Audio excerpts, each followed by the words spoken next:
ഇന്ന് ഓരോ വീടുകളിൽ കയറിയിട്ട് ചോദിച്ചു നോക്കണം, തമാശക്കെങ്കിലും നിന്റെ ഭർത്താവ് തൊലാക്കിയിലിട്ടുണ്ട്? ഉണ്ട് ഉസ്താദേ, എത്ര തവണ. മൂപ്പര് വാട്ടീസ് അടിച്ചാ പിന്നെ ഇത് തന്നെ പറച്ചില്. അങ്ങനെയാണെങ്കിൽ എത്ര കുടുംബങ്ങളിൽ വ്യഭിചാരം നടക്കുന്നുണ്ട്? വ്യഭിചാരം നടക്കുന്നുണ്ട്. ഖിയാമത്ത് കേട്ടോ, ഖിയാമത്ത് നാളിന്റെ അടയാളം കസറത്തു സിന, വ്യഭിചാരം അധികരിക്കുക എന്നുള്ളതാണ്. എന്ന് പറഞ്ഞാൽ വ്യഭിചാരശാലകൾ അധികരിക്കുക എന്നല്ല എന്റെ അർത്ഥം. എല്ലാ സ്ത്രീകളും വ്യഭിചരിക്കാൻ പോകുന്നു എന്നല്ല എന്റെ അർത്ഥം.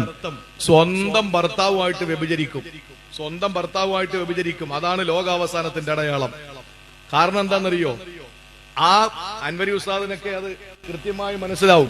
ഈ കസറത്തു സിന എന്ന് പറയുന്ന ഖിയാമത്ത് നാളിന്റെ അടയാളം പറയുന്നതിന് തൊട്ടു മുമ്പ് പറഞ്ഞ വാക്കെന്താണെന്നറിയോ?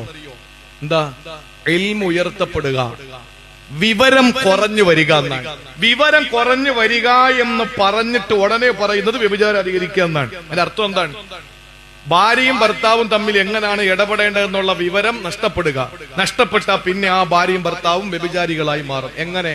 കള്ളം കുടിച്ചോണ്ട് വന്നിട്ട് ഭർത്താവ് ഭാര്യയോട് പറഞ്ഞു, എടി നിന്നെ ഞാൻ ഒരു തൊലാക്കിയില്ലേ, 2 തൊലാക്കിയില്ലേ, 3 തൊലാക്കിയില്ലേ എന്ന് പറഞ്ഞു കഴിഞ്ഞാൽ അവള് നിന്റെ അന്യതായി. നേരം വെളുത്തപ്പോ എടി പിടുത്തമായിരുന്നു, അതുകൊണ്ടാണ് ഞാൻ അങ്ങനെ പറഞ്ഞു പോയത് എന്ന് പറഞ്ഞിട്ട് കാര്യമില്ല. നീ